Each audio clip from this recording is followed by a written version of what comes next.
N insect is at the bottom of a hemisphere ditch of radius 1 metre. एक hemisphere है, ठीक है, hemisphere ये तो उल्टा बनेगा, लेकिन हेमिस्फीयर तो बन गया, इसको अब सीधा कैसे करें?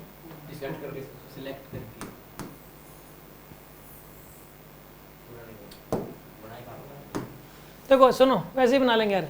एक हेमिस्फीयर है, हेमिस्फीयर दे रखा है आपको, ठीक है, हेमिस्फीयर बना देता हूँ। हेमिस्फीयर दे रखा है, इसके अंदर कुछ ऐसे,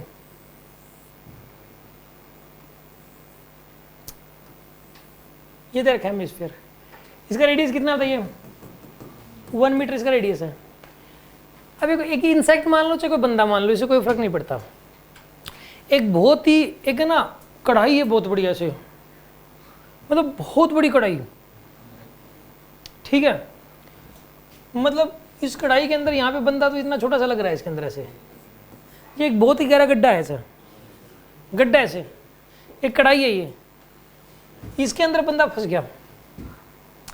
अब इसके अंदर क्या है कि म्यू कितना दे रखा है बंदे और इसके बीच में? 0.75। म्यू की वैल्यू म्यू दे रखी है, 0.75 दे रखी है। ये बंदा अगर ऊपर चलना शुरू करेगा तो आपको क्या लगता है बाहर निकल सकता है? ऊपर जाके तो बिल्कुल ही ऐसी हो जाती है कढ़ाई।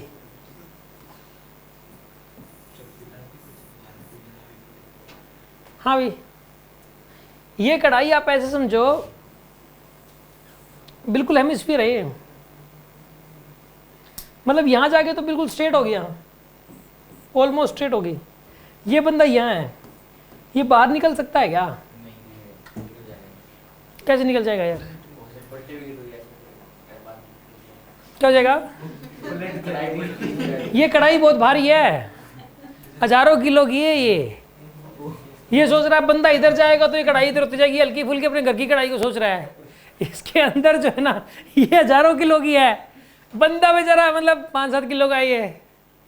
और वैसे भी इंसेक्ट है यहाँ पर, ये एक इंसेक्ट का मांस देख लो कितना है, उतने मांस का बंदा है, ठीक है। ये बंदा क्या बाहर निकल पाएगा? ये बंदा बाहर नहीं निकल पाएगा। ये बंदा कोशिश कर दी, पता क्या करेगा? ये शुरू में तो चलेगा ऐसे, चलता रहेगा, कोशिश करता रहेगा, एक टाइम आएगा यहाँ पे कहीं कि ये इससे ऊपर नहीं बढ़ पाएगा। इससे ऊपर जाने की कोशिश करेगा तो वापस ही फिसलेगा, ये इससे ऊपर नहीं बढ़ सकता, जो कितनी भी कोशिश कर ले। क्या स्ट्रेट हो गया? ये हेमिस्फीयर में यहाँ आके बिल्कुल स्ट्रेट होता है, यहाँ आके थोड़ा सा। यार एक बात बताओ, एज ए स्फीयर बना दिया आप, यहाँ आके बिल्कुल स्ट्रेट नहीं हो गया वर्टिकल? देखो ये वाला पोर्शन, ये वाला पोर्शन क्या है? बिल्कुल स्ट्रेट नहीं लग रहा आपको वर्टिकल? समझ आ रही है बातें? ये देखो,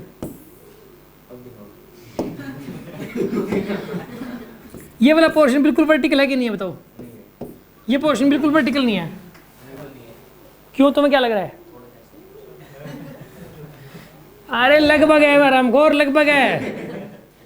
यहाँ पे जो है ना इसके अंदर ये बिल्कुल वर्टिकल, उसको पैर तो ऐसे, उसको ऊपर निकलने के लिए बिल्कुल ऐसे टेढ़ा होना पड़ेगा। ये बंदा यहाँ से जो है ना, यहाँ से बाहर नहीं निकल सकता। एक लिमिट यहाँ तक आने के बाद ये बंदा फिसलना शुरू हो जाएगा। क्रॉलिंग करके तो निकल, कैसे क्रॉलिंग है? दीवार के ऊपर कैसे चढ़ जाओगे यहाँ पे?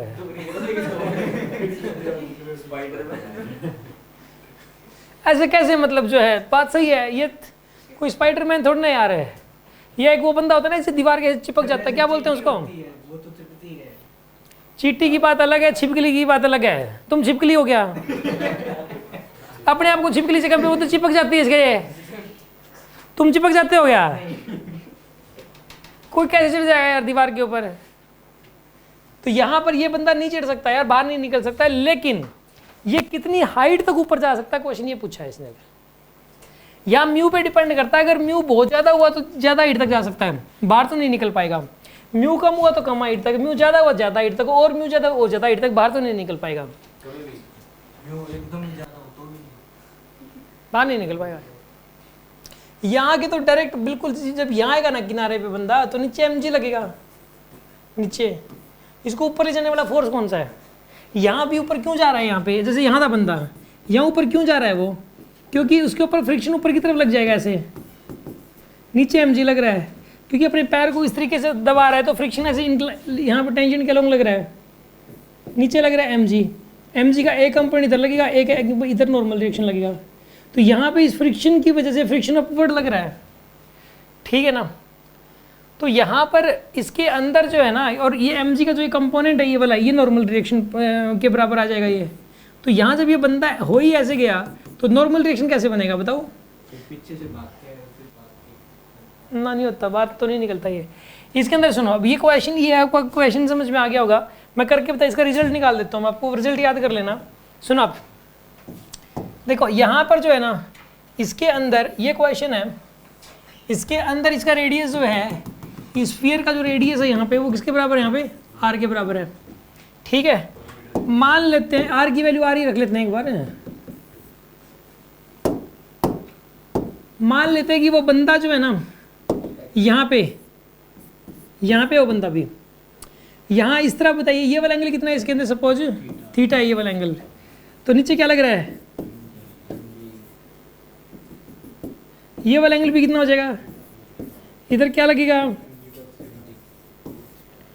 इधर क्या लगेगा बताइए? इधर क्या लगेगा बताइए? फ्रिक्शन। इधर क्या लगेगा? नॉर्मल रिएक्शन की वैल्यू किसके बराबर हो जाएगी बताइए?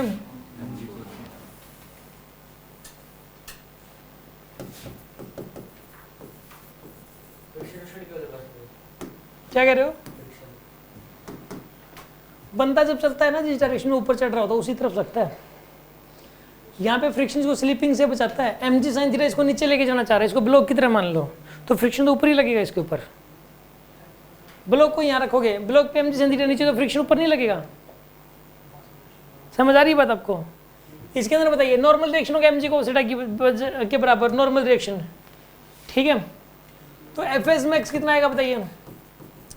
Mu M G cos theta, यही आएगा। एक टाइम आएगा कि ये जो मैक्सिमम फ्रिक्शन फोर्स है ना, वो लग रहा होगा, maximum friction force M G sine theta के बराबर हो जाएगा।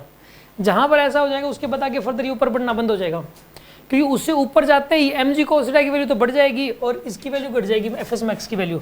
ये एम जी साइन थीटा की वैल्यू बढ़ जाएगी जैसे ही थीटा बढ़ेगा। ये देखो एक बात बताओ, जब ये बंदा ऊपर चढ़ रहा है तो थीटा की वैल्यू बढ़ रही है कि नहीं बढ़ रही बताओ? अरे जैसे जैसे बंदा ऊपर चढ़ रहा है थीटा की वैल्यू बढ़ रही है, और जब ये थीटा बढ़ रहा है तो एम जी साइन थीटा भी क्या हो रहा है? बढ़ रहा है। लेकिन ये एफ एस मैक्स क्या हो रहा है? घट रहा है। तो इससे आगे अगर यहाँ पर एफ एस मैक्स और एम जी साइन थीटा बराबर है, यहाँ पे mu M G cos theta किसके बराबर है? यहाँ पे एम जी साइन थीटा के बराबर है। यहाँ पर तो ये रुका रह सकता है, इससे आगे ऊपर चढ़ने की कोशिश करेगा तो वापसी फिसलेगा, क्योंकि एम जी साइन थीटा ज़्यादा हो जाएगा और mu M G cos theta कम हो जाएगा। फ्रिक्शन कम हो गया और एम साइन थीटा बढ़ गया। तो यहाँ से म्यू की वैल्यू आ जाएगी टेंजेंट थीटा के बराबर, म्यू की वैल्यू टेंजेंट थीटा के बराबर आ गई। अब इसको आर की टर्म्स में निकालना है, ये जो थीटा है ना, थीटा की टर्म्स में नहीं रखना आपको इसको। एक काम करो, ये लेंथ आर है, तो एक बात बताइए, ये लेंथ कितनी यहाँ पे? आर। ये लेंथ कितनी हो जाएगी यहाँ से यहाँ तक?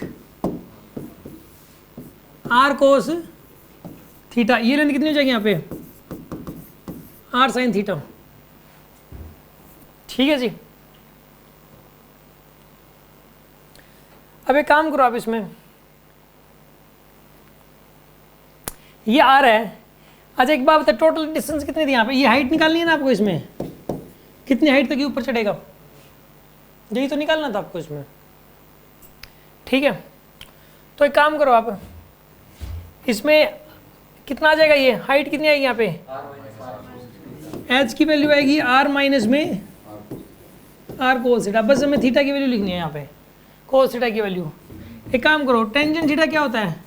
P upon B. P upon B का मतलब म्यू बाई वन, इसी को मैं इधर ले आया, म्यू बाई वन कर दिया। तो हाइपोटेन्यूज कितना हो जाएगा बताइए? म्यू स्क्वायर प्लस वन का स्क्वायर डिवाइड का पूरे का रूट, ही आ जाएगा। तो आर को कॉमन ले लो आप, one minus cos theta. Cos theta होता है base upon hypotenuse, one upon mu square plus one under root, ये आएगा आपके पास। This is the H here. इतनी हाइट तक वो ऊपर जा सकता है जाते जाते, ये रिजल्ट है। ये वो बेसिक पॉइंट है, याद कर लो। अगर बाउल का केस आएगा तो इसी से होगा, वो इतनी हाइट तक ऊपर जा सकता है। अब वो क्वेश्चन तुरंत हो जाएगा, R into one minus one upon में mu square plus one under root, ठीक ठीक है, इसे क्वेश्चन थोड़े कम आते हैं, मतलब बहुत कम मिलेंगे, और ये रिजल्ट बच्चों को याद करने में थोड़ी मुश्किल होती है, तो इसलिए मैंने रिजल्ट हटा दिया था। बच्चों को ये लगता है कि सर इसे क्वेश्चन तो बहुत ही रेयर मिले सर, और ये बहुत मुश्किल था याद करना, आपने हमें इस रिजल्ट पे इतनी बार खड़ा कर दिया, इसलिए इसको हटाया गया। ठीक है, तो इसके अंदर सुनो आप, अब ये वाला क्वेश्चन था, जैसे ये वाला क्वेश्चन जो है तुरंत हो जाएगा अब अगर रिजल्ट पता हो तो।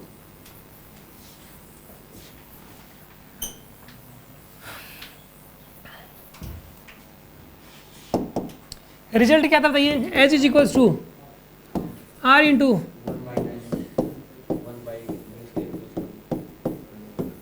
ये आएगा ना, यहाँ पे सॉल्व करो, आर की वैल्यू यहाँ पे 1, म्यू की वैल्यू कितनी यहाँ पे 0.75, ये आएगा आपके पास, सॉल्व करो आंसर आ जाएगा आपके पास। क्या आंसर आएगा बताइए, 1 - 1 अपॉन ये 3/4 है ना, 9/16 + 1 अनटूट आएगा आपके पास, सॉल्व करो कितना आएगा यहाँ पे 25/16, 5/4, तो 1 - 4/5, तो कितना आंसर आएगा इसका, 1/5 कितना होता है 0.2 मीटर। बात समझ में आ गई होगी आपको, कोई डाउट है किसी के मन में?